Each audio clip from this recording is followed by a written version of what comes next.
Good evening everyone, कैसे हैं आप लोग। होपफुली आप घर पर अच्छा अभ्यास कर रहे होंगे और करते रहिए, क्योंकि मैथमेटिक्स जो है वो प्रैक्टिस ही मांगती है ना। अभ्यास ही आपका सबसे महत्वपूर्ण पहलू यहाँ पर होगा। यहाँ पर ये मार्क डिस्ट्रीब्यूशन जो आप जानते हैं पहले से, सीबीएसई बोर्ड के अकॉर्डिंग जो मार्क डिस्ट्रीब्यूशन है उसका वेटेज है, एक बार देख लेते हैं।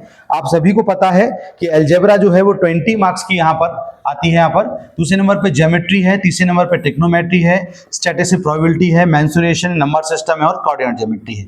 ये मार्क डिस्ट्रीब्यूशन आपको पहले से पता हुआ है। ये डिक्रीजिंग ऑर्डर में है।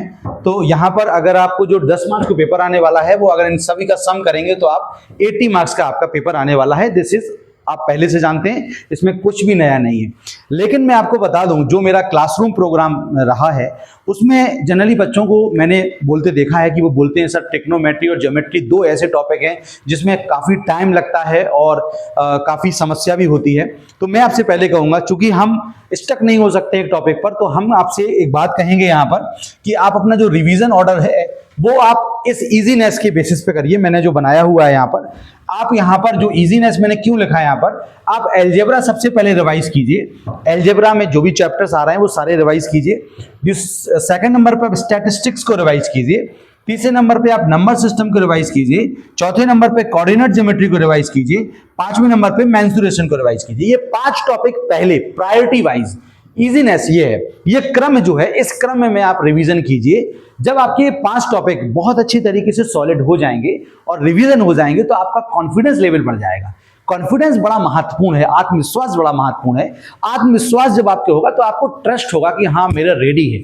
तो आप पहले इन 5 टॉपिक को तैयार कीजिए, उसके बाद आप टेक्नोमेट्री को भी रिवाइज करेंगे, ज्योमेट्री को रिवाइज करेंगे, तो भी आपका पूरा का पेपर तैयार हो जाएगा और बड़े आसानी से आप 10 मार्क्स को अच्छा पेपर करके आओगे, मुझे पूरा यकीन है। तो ये ऑर्डर आप इस्तेमाल कर सकते हो इजीनेस के बेसिस पे।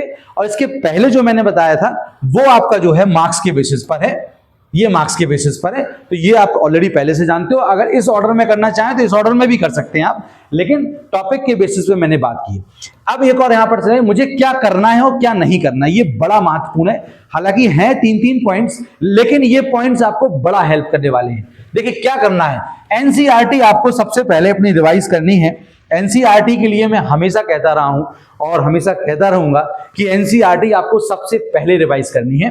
और आज मैं आपसे कहूंगा और कि एग्जाम्पल्स एक बार फिर से देख लीजिए। 3 घंटे निकालिए, सारे एग्जाम्पल्स बिल्कुल चैप्टर 1 से लेके लास्ट तक के एग्जाम्पल्स जो भी हैं, जो आपको लग रहे हैं कि डिफिकल्ट हैं, अगर आपको प्रॉब्लम है तो आप अपने टीचर से पूछ सकते हैं। यहाँ पर पीवाईक्यू जो है, या पीवाईक्यू आपके इस समय हेल्प करेंगे। इस समय हेल्प इसलिए करेंगे क्योंकि पीवाईक्यू में आपको प्रीवियस ईयर क्वेश्चन में आपको टाइप और सॉल्यूशन और स्टेप जो कि बड़ा महत्वपूर्ण है, वो बहुत फायदे होगा।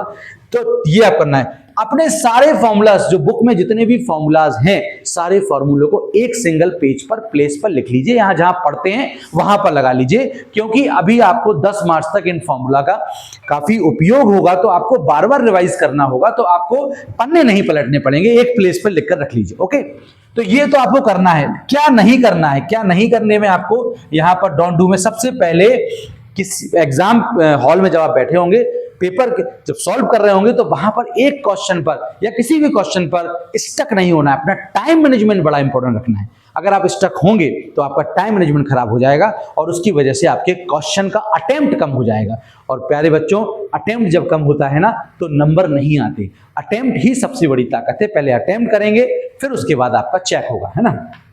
और ये सबसे महत्वपूर्ण स्टेप है जो मैं आपसे कहूं कि आपको स्टेप मार्किंग जो है वो सीबीएसई बोर्ड में होती है। अगर आप स्टेप स्किप करेंगे तो आप बहुत सारे नंबरों से हाथों बैठेंगे। स्टेप स्किप नहीं करना है, ये ध्यान रखना। कई बार बच्चे जल्दी के चक्कर में कि टाइम कम है और स्टेप स्किप करेंगे, तो वैसे भी आप इस प्रकार से नंबर कम स्कोर कर पाएंगे। तो स्टेप स्किप नहीं करना है, कैसे रिवीजन करना है और कौन कौन सी बातों का ध्यान रखना है, ठीक है।